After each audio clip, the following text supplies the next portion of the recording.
ইস্তার অত শাক ভালো লাগে।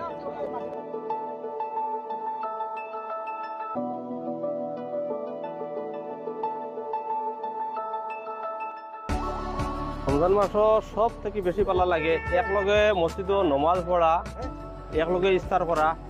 রমজান মাস তোমার ফেভারিট বস্তু কিটা? ফেভারিট হলো কি শাক। শাক শাক শাক যদি সবাই দুলাতুলি রান্দা হয় না নি, আর মরিচ তুরা লাগাইয়া না নি, খুব ইন্টারেস্ট হয়, খুব মজা লাগে। ওকে, আর তোমার ফেভারিট কিটা তোমার? রোজা মাস রোজার তো একলগে সবাই ইস্তার করাটা সকল লোকে একলগে ইস্তার করলে ভাল লাগে। আর তো শাক ভাত ওটা লইলাম গিয়া ইস্তার তো একলগে সবে খাইমু।